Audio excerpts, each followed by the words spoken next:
देखिए active and passive voice. Voice कहते किसी किसी वाक्य में प्रयुक्त वर्ब का वह जो यह दर्शाता है कि कर्ता कार्य का संपादन करता है या स्वयं कर्ता पर ही कार्य संपादित होता है। तो कर्ता कार्य संपादन करता है उसको एक्टिव वॉइस कहते हैं, स्वयं कर्ता पर ही कार्य संपादित होता है उसको पैसिव वॉइस होता है। Voice is that from the verb which shows whether what is denoted by the subject does something or has something done to it।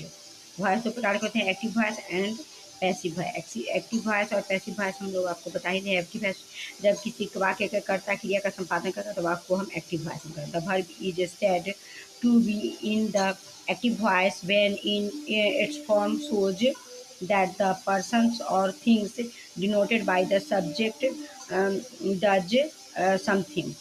इसके बाद देखिए एक्टिव वॉइस में काम करते हैं उसको हम एक्टिव वॉइस कहते हैं। पैसिव वॉइस जब वाक्य का कर्ता क्रिया का संपादन नहीं करता है तो बल्कि क्रिया उसी पर संपादित होती है तब प्रयुक्त क्रिया को पैसिव वॉइस में कहा समझा जाता है।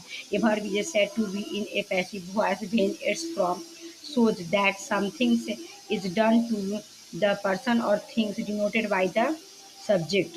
ठीक है, पैसिव वॉइस जब उस पर कर्ता पे उसी के द्वारा संपादित होता है, काम होता नहीं है, उसके बारे में बताया जाता है। एक्टिव से पैसिव वॉइस का में कैसे चेंज किया जाता है, ठीक है ना। सब्जेक्ट को चेंज किया जाता है और ऑब्जेक्ट को मेन।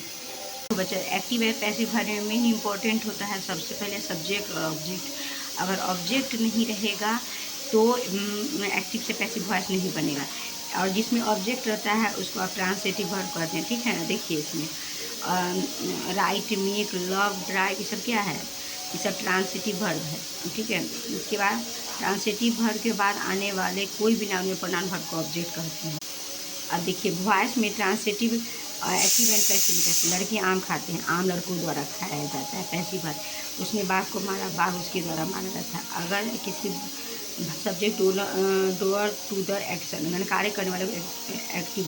अब देखिए if the subject does the action in the verb active verb. अगर वाक्य का सब्जेक्ट रिसीवर ऑफ एक्शन हो, कार्य करने इसका फल देने वाला हो तो उसे पैसिव वर्ब कहते हैं। If the subject is not the doer to the action but the receiver of the verb is in a passive voice. Transitive verb का भी पोसेसिव वर्ब हो सकता है, पता नहीं जिसमें ऑब्जेक्ट होगा वही बदल change the active voice into passive voice. ये नियम फिर एक बार एक्टिव से पैसिव। पहले क्या सब्जेक्ट और ऑब्जेक्ट की तरफ रखेंगे। ऑब्जेक्ट पहले बाई लगता है, सब्जेक्ट के बाद उसमें नंबर, पर्सन, टेंस के अनुसार से हम इज एम आर इसका प्रयोग करेंगे। एक्टिव वॉइस वर्ब को थर्ड फॉर्म में रखा जाता है।